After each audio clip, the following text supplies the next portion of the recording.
मौजमपुर नगरिया में माता जी के डेरा घुमा दो ए भैया। मौजमपुर नगरिया में माता जी के डेरा घुमा दो ए भैया। ए भैया हो लागल बाटे साचा दरबार हो त दर्शन करवा दो ए भैया। ए भैया हो लागल बाटे साचा दरबार हो त दर्शन करवा दो ए भैया। मौजमपुर नगरिया में माता जी के डेरा घुमा दो ए भैया।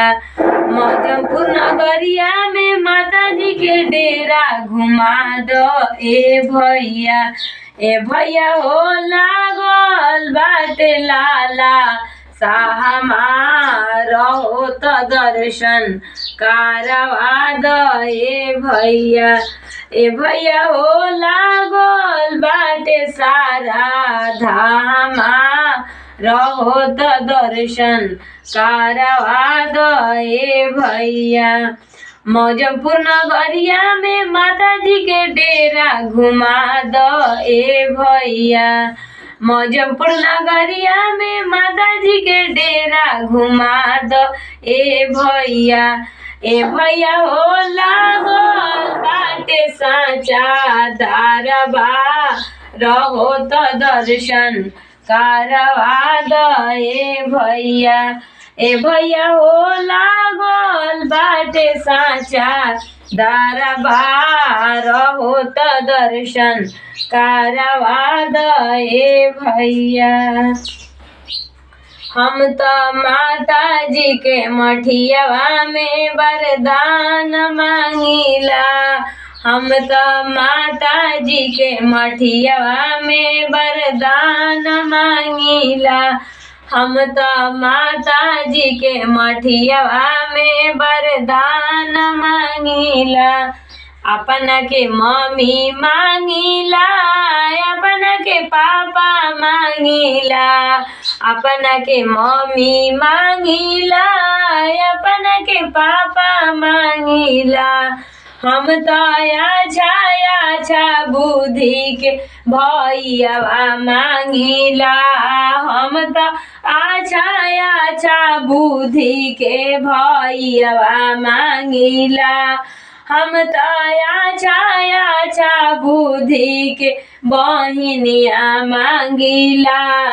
हम तो माता जी के मठियावा में वरदान मांगिला।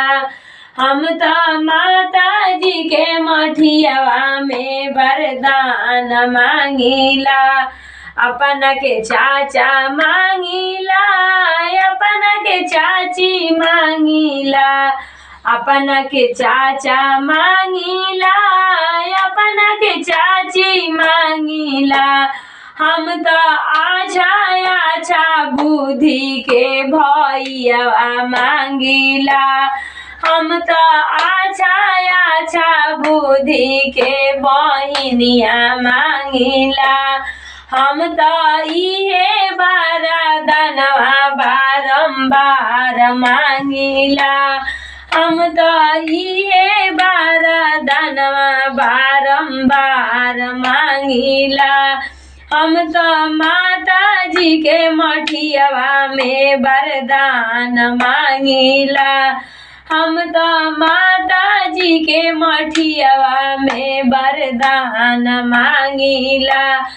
अपना के भाई मांगिला, अपना के भाभी मांगिला। हम तो अच्छा बुद्धि के भतीजवा मांगिला। हम तो अच्छा बुद्धि के भतीजिया मांगिला।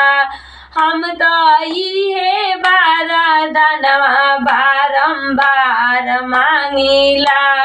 हम तो इहे वरदानवा बारंबार मांगिला। हम तो माता जी के मठियावा में वरदान मांगिला। हम तो माता जी के मठियावा में वरदान मांगिला।